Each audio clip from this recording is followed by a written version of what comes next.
स्नेहा जयश्री है। मैं फैशन की फैकल्टी हूँ फ्रॉम डिम्सोन। आज हम लोग फैशन के बारे में बेसिक्स जानेंगे और उसके ट्रेंड्स और करंटली ट्रेंड्स क्या चल रहे हैं उसके बारे में थोड़ा स्टडी करेंगे। हम सबसे पहले जानते हैं फैशन होता क्या है। अब फैशन का ना कोई डेफिनेशंस नहीं है। अब सबके हिसाब से फैशन चेंज होता है। जो पर्सन जैसे रेडी होता है, जिसमें कंफर्टेबल है, वो उसके हिसाब से उसका फैशन है।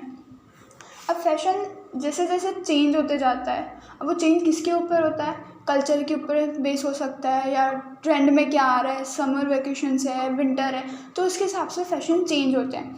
अब फैशन को ना 3 कैटेगरी में डिफाइन किया गया है। पहला है हॉट कटूर, सेकेंड है रेडी टू वेयर, थर्ड है मास मार्केटिंग। अब हम जानते हैं कि हॉट कटूर क्या होता है। हॉट कटूर में वो गारमेंट्स बनते हैं जो स्पेशली कोई ओकेशन के लिए बनाया जाता है। जैसे नॉर्मली ये ओकेशन होते हैं फैशन शोज़ जो बहुत बड़े लेवल पे होते हैं, और इनके जो गारमेंट्स होते हैं वो बहुत ही कॉस्टली और बहुत ही एकदम हाई क्वालिटी के प्रोडक्ट्स इसमें यूज़ होते हैं, और एकदम बारीकी से इसमें काम होता है। जो भी इसमें वर्क होगा, जो भी इस ड्रेस में डिटेलिंग्स होंगी, वो सब हैंडमेड्स होती है, कोई भी मशीन से वर्क होती नहीं है। इसलिए ये कपड़े बहुत ही कॉस्टली होते हैं, वन टाइम वेयर होते हैं, ये हर टाइम अपन वेयर नहीं कर सकते। उसके बाद होता है ready to wear. Ready to wear means जो नॉर्मली अपने को मिल जाएंगे अब मार्केट्स में, ये पूरे स्ट्रेच होते हैं और नॉर्मली ओकेजनली भी अपन इसको पहन सकते हैं। इसको ऐसे पर्टिकुलर वन टाइम वेयर्स में गिना नहीं जाता, और इसमें ज़्यादा कॉस्ट लगते भी नहीं है। ये क्वालिटी इसमें मेंटेन की जाती है, बट एकदम हाई क्वालिटी प्रोफाइल नहीं होती है, और इसके जो वर्क्स होते हैं वो एक्सक्लूसिव या एकदम कॉस्टली कॉस्ट के नहीं होते। इसको मोस्टली प्रेफर करते हैं कि मशीन से काम हुआ जाए। उसके बाद होता है मास मार्केटिंग। मास मार्केटिंग वो कपड़े होते हैं जो नॉर्मली सब लोग पहनते हैं, अपने आजू बाजू सब उसको डिमांड करते हैं, तो वो कपड़े जो होते हैं वो बहुत ही लो कॉस्ट के होते हैं, एकदम ज़्यादा कॉस्टली नहीं पड़ेंगे, और ये बहुत क्वांटिटी में प्रोडक्ट होते हैं, ये सबके लिए इजीली अवेलेबल होते हैं। इसमें आपको जो भी इसका मार्केटिंग होता है, जो भी इसकी प्रोडक्शन होती है, वो क्वांटिटी में, लार्ज क्वांटिटी में होती है, और इसके जो वर्क्स भी होते हैं वो भी मशीन के थ्रू होते हैं। मास मार्केटिंग में ज़्यादातर देखा जाता है कि जो आपके क्लॉथ्स होंगे वो नॉर्मल क्लासिक क्लॉथ्स होंगे, उसको ज़्यादा इन्हेंस करने के लिए उसमें ज्वेलरीज यूज़ होती है। उसके बाद अब ये तो पता चल गया कि फ़ैशन की कैटेगरीज क्या है। अब नेक्स्ट न्यू फैशन आएगा कैसे, ये पता करने के लिए होता है आगे फैशन फोरकास्टिंग।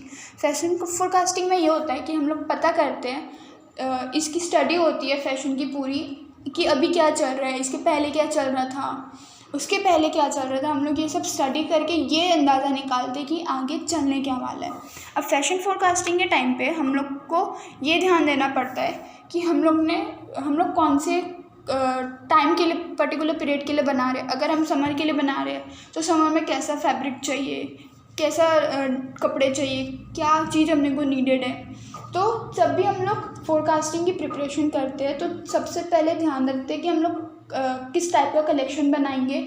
उसके बाद मटेरियल कौन सा होगा, हमारा थीम क्या होगा, हमारा इंस्पिरेशन क्या है, सीज़न क्या है, कलर क्या चाहिए, हम कौन से एज ग्रुप के लिए कर रहे हैं, ये इसमें देखा जाता है। और इस फैशन फोरकास्टिंग में, फैशन बोल रहे हैं इसमें मतलब ये नहीं है कि सिर्फ हम कपड़ों के लिए ही फोरकास्टिंग करते हैं। फैशन फोरकास्टिंग में ओवरऑल फोरकास्टिंग होता है कि हम कपड़े क्या बनाएंगे, ज्वेलरीज क्या लगेगी, फुटवेयर्स क्या होंगे, कैसा पूरा मार्केट में कैसे अपने क्लॉथ्स डिस्प्ले करने हैं। अब ये फैशन फोरकास्टिंग हो गया, हमने सब कुछ सेलेक्ट कर दिया कि अपने को थीम क्या है, हम किससे इंस्पायर होकर बना रहे हैं, कलर्स क्या है, एज ग्रुप क्या है, सब कुछ हमने कर लिया, हमारा पूरा कलेक्शन रेडी है। अब कलेक्शन रेडी होने के बाद इसका सबसे ज़्यादा इम्पॉर्टेंट है कि मार्केट में कैसे आएगा। तो मार्केट में लाने के लिए कुछ बेसिक सोर्स है जहाँ से हम लोग ला सकते हैं। जैसे हम लोग कलेक्शन लॉन्च कर सकते हैं, या फिर अपन एग्जीबिशंस में अपने स्टोर लगा सकते हैं। क्लाइंट्स को, जो बड़े बड़े क्लाइंट्स हैं उनके साथ कोलैब करके ला सकते हैं, या जो बड़े फैशन हाउसेस हैं वहाँ पे अपने कपड़े शोकेस कर सकते हैं, पूरे कलेक्शंस एक साथ दिखा सकते हैं। तो इससे क्या होगा, आपके कलेक्शंस मार्केट में दिखेंगे, तो उससे लोगों को पता चलेगा कि हाँ ये डिज़ाइंस आई है। अब उनको ये चीज़ पसंद आती है तो ये चीज़ आगे बढ़ेगी। अब हमने सब कुछ तो कर लिया, कपड़े भी ला लिए, ये हो गया। अब यहाँ पे काम ख़त्म नहीं होता। अब आपने एक कलेक्शन ख़त्म किया, इसके बाद आपको नेक्स्ट में काम करना पड़ता है। तो ये जो पीरियड होता है इसको हम लोग बोलते हैं फैशन साइकिल। फैशन साइकिल में क्या होता है, इसके करीब 3 फेज़ होते हैं। पहला फेज़ होता है जब हम लोग अपने कपड़े इंट्रोड्यूस करते हैं, उसको बोलते हैं इंट्रोडक्शन फेज़। इसमें हमारे कपड़े मार्केट में आते हैं और सब तक पहुंचते हैं, जैसे भी हम लोग लोगों को दिखाना चाहते हैं। उसके बाद सेकेंड फेज़ होता है पीक फेज़। यहाँ पे ये होता है कि जो अपना फैशन के अपन ने जो कलेक्शंस निकाले हैं, जो डिज़ाइंस निकाली है, वो हमारे कस्टमर्स को हमारे आसपास के लोगों को वो चीज़ पसंद आई है, तो वो बहुत डिमांड में होगी, सबको वही चीज़ चाहिए होगी। उसके बाद एक पर्टिकुलर टाइम के बाद वो चीज़ डिमांड डिक्रीज़ होने जाती है, क्योंकि अब लोग उस चीज़ से बोर हो चुके हैं। हम पीपल है, हम लोग इंसान हैं, हम लोग हर चीज़ का एक टाइम के बाद हम लोग उस चीज़ से बोर हो जाते हैं, इसलिए वो चीज़ डिक्रीज़ होने लग जाती है, वो जाते जाते एकदम रिजेक्ट होता है। फैशन में ये एक चीज़ है कि कोई भी चीज़ पूरे तरीके से ख़त्म नहीं होगी, वो मार्केट में रहेगी। हाँ, पर्टिकुलर टाइम के लिए उसका पीक पॉइंट नहीं रहेगा, वो कुछ इंसान ही उसको डिमांड करेंगे, पर कोई भी चीज़ आउटडेटेड या ख़त्म नहीं हो सकती, पूरे तरीके से कोई भी चीज़ बाहर नहीं जाएगी। अब यही चीज़ कंटिन्यू होते रहती है जब तक कि रिजेक्शन तक आता है बात, तब तक कि हमारे न्यू कलेक्शंस ऑलरेडी मार्केट में आ चुके होते हैं। तो बट ये चीज़ सिर्फ फैशन या आउटफिट्स के लिए नहीं फॉलो होता है, ये चीज़ अपने फैशन के प्रिंट्स, फुटवेयर्स, कलर्स, ये सब के लिए भी फॉलो होता है। इवन मेकअप के लिए भी ये चीज़ फॉलो होती है, ज्वेलरीज, एसेसरीज, हर चीज़ के लिए ये चीज़ फॉलो होती है। हर चीज़ का एक फैशन साइकिल होता है, हर चीज़ की साइकिल्स होती है जो घूमते रहती है। जैसे अगर अभी हम लोग बात करें जो अभी अपना ट्रेंड चल रहा है, ये ट्रेंड्स पहले के टाइम पे थे, 1950 के टाइम पे थे। उस समय loose pants, stripes, checks shirts, loose dresses बहुत चलते थे।